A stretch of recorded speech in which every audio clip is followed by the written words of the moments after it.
Thank you. Your team did something tonight that they hadn't done all season, which was come from behind to win. How good did it feel for you as a coaching standpoint to see that? Yeah, I think it's nice to see the level of belief that the guys have in each other, that the guys have in what we're doing, and I think what we saw was an incredible response to a really difficult start to the game. That first 5-10 minutes, SMU put a lot of pressure on us. We were against the wind, and we were having a difficult time. And of course, they are very good on set pieces. They capitalized on one of those opportunities. But to me, to see our team respond the way they did was is excellent. It shows this growth belief in each other. Tell us about that second half. You mentioned the wind playing a factor there, with and against the wind. But, I mean, Luka was tremendous there, and then Gino in the breakaway there. Offensively, what clicked in that second half?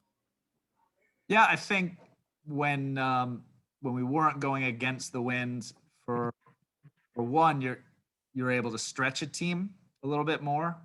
And so now, whereas early in that game, we really couldn't play in behind them because that ball was holding up, and as pressing us, we were having a hard time kind of stepping through their pressure with our center backs, and the spaces opened up as the game went on, and I think that helped us then to find players in the midfield, to free up players. We started to have more success building out of the back. And so now, but on top of it, you can actually play a long ball and get them behind them straight away. So it just opened up those spaces for us. And then we were able to find players higher up. I thought we were very dangerous. And I think from multiple players, Gino, Hata, Luka, players coming out of the midfield were dangerous. Beto, when he came in, gave us some energy and some running, kind of running out of the midfield and finding areas to attack. So, I mean, overall, really, really good second half. Great response from the players, and tremendous result, an important result.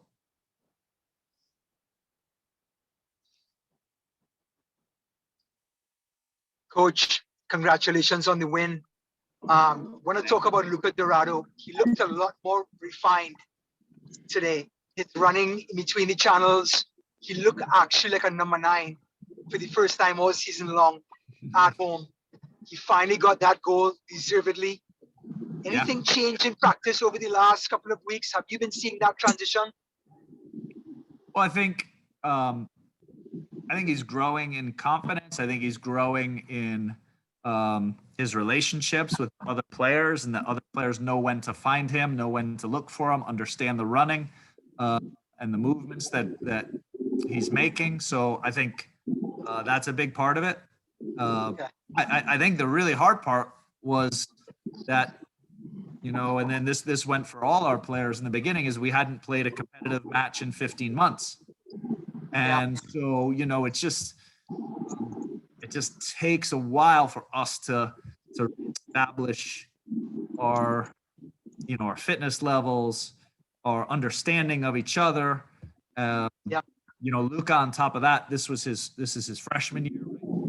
At least, when Gino was playing with Mao, or existing players, they already knew each other. They just had to reestablish that relationship. For Luka, he's coming in as a new player with all the freshmen coming in as a new player. You have to learn a new system. You have to learn about the players that you're around, about the coaches and what the coaches want you to do.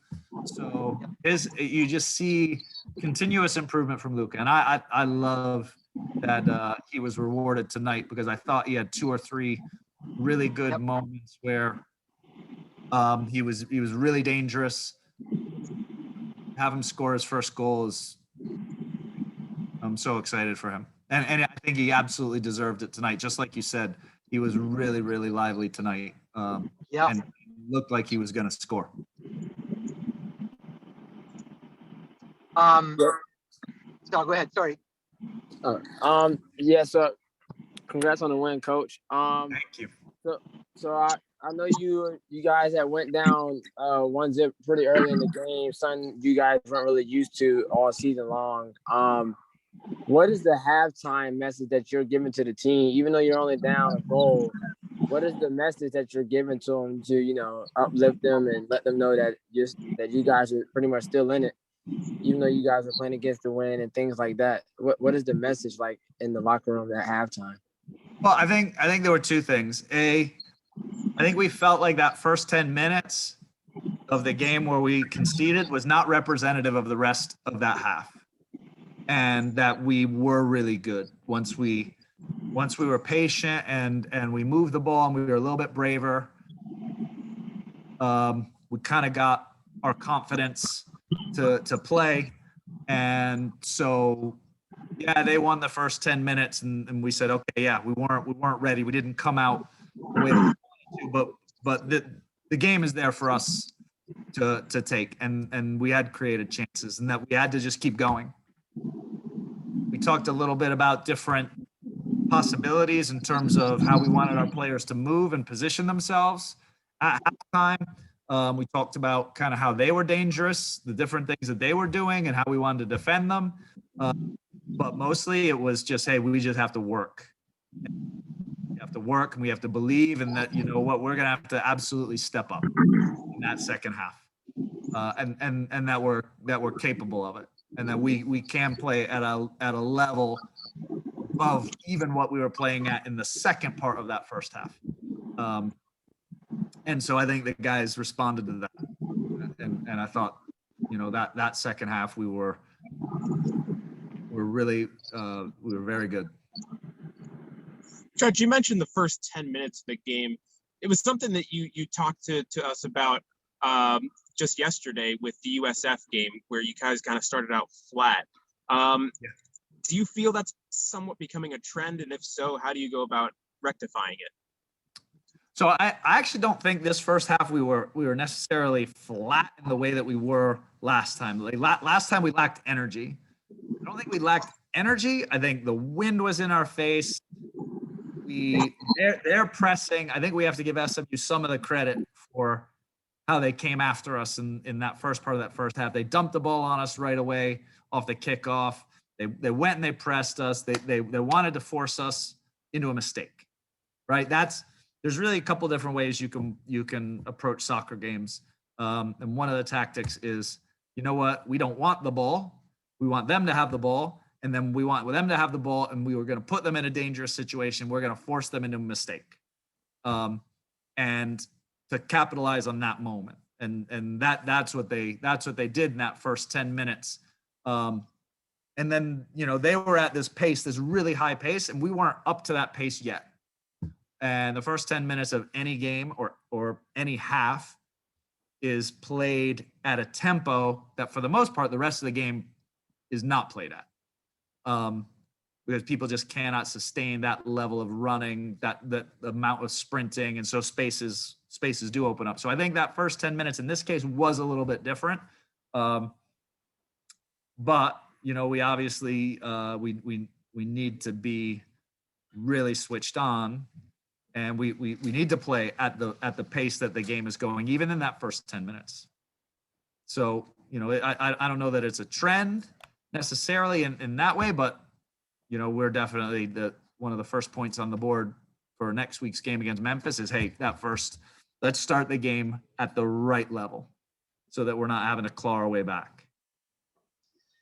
Coach, speaking about Memphis, you talk about intentional training, and you have those intentional training sessions under your belt this season. Going in to get the Memphis game next week away from home, what's the intention? What's the mindset? Well, I think we're going to approach that game exactly like we've approached every game. So we're going to look at this match and we're going to say, okay, what did we do well? What did we do poorly? Or what can we improve on?